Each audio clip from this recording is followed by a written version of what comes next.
What if I told you that the best thing that ever happened to me was failing? And not just once, but over and over again? Now, that might sound strange, right? Especially in a world where we glorify success, where wins get the applause and losses get swept under the rug. But here's a truth I've learned from living, falling, and rising again. Failure isn't the opposite of success. It's the foundation of it.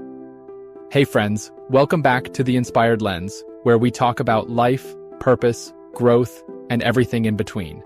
Today's episode is deeply personal.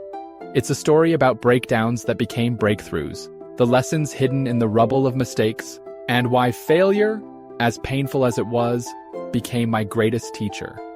So, whether you're navigating a career crisis, nursing a broken heart, or feeling stuck in the what now phase of life, this one's for you. Let's dive in. I want to take you back a few years ago. I was sitting on the floor of a small apartment in a city I thought would change everything for me. I had moved there chasing dreams, big ones. I was hungry for freedom, eager to build my brand, and ready to take the creative world by storm. But instead of launching into success, I found myself surrounded by unopened bills, unanswered emails, and an overwhelming sense of defeat. I had just lost a major client, one that promised long-term work and income. My savings were evaporating faster than my confidence. I remember staring at my laptop screen wondering, did I make a mistake choosing this path? You see, I'd done what they told me not to do. I left stability behind for the uncertainty of freelance life. I went all in, thinking passion alone could keep the lights on. And when that didn't happen, shame crept in, fear, comparison, doubt. But here's the plot twist. That failure, losing that client, struggling to pay rent, questioning everything, forced me to rebuild from the ground up. It stripped away all the illusions.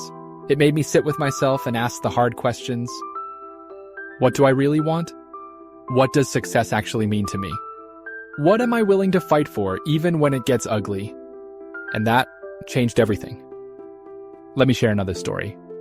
A friend of mine, a musician, spent 5 years pouring her soul into an album. She launched it independently, did all the marketing, planned the release party, only to have 47 people stream it in the first week. 47. She was crushed. Months later, she almost gave up. But she didn't. Instead, she started writing songs not for algorithms, but for herself. She found joy again in her art. 2 years later, a music supervisor stumbled upon her new work and licensed it for a major TV show. That episode aired, her song played, and suddenly, the streams hit hundreds of thousands. Her so-called failure had carved out a more authentic version of her artistry. The truth is, failure humbles us. It deconstructs the ego.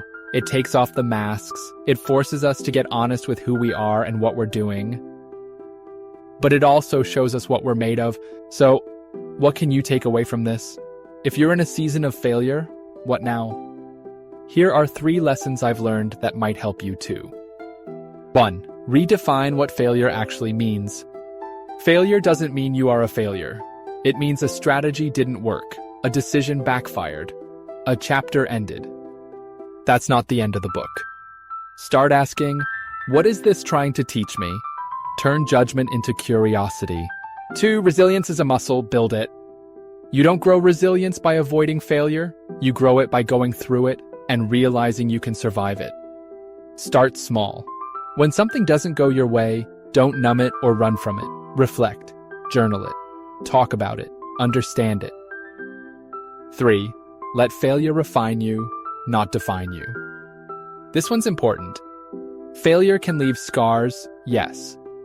But scars are not signs of defeat. They're evidence of healing. Don't let one setback become your identity.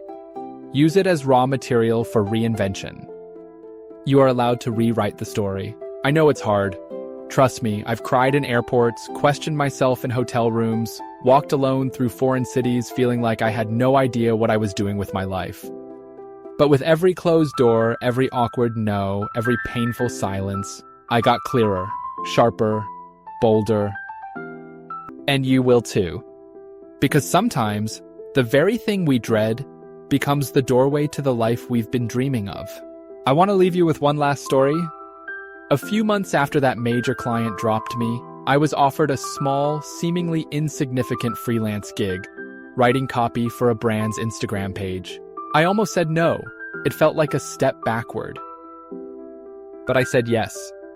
That brand introduced me to another client, then another.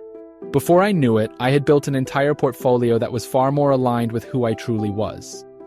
Had I not failed, I would have never taken that job. I would have never found the clients that actually fit. Sometimes failure reroutes you to your real purpose. So here's what I want you to walk away with today. Failure isn't the end. It's often the necessary detour. The cracks are where the light gets in. If you're in the thick of it right now, keep going. You are not broken, you are becoming. And one day, not too far from now, you might look back and say, that failure was the best thing that ever happened to me. If today's episode resonated with you, please share it with someone who needs a little light in their dark moment. And hey, if you found value here, don't forget to hit that like button. It helps more people find this message. Subscribe to the podcast so you don't miss out on future episodes where we keep it real, raw, and uplifting. And while you're at it, tap the notification bell so you're the first to know when a new story drops. Trust me, you won't want to miss what's coming next. Got a failure story that turned into a breakthrough? DM me on socials. I'd love to hear it, share it, and grow from it together. Until next time, keep rising, keep evolving, and remember, it's okay to fall. Just don't forget to rise.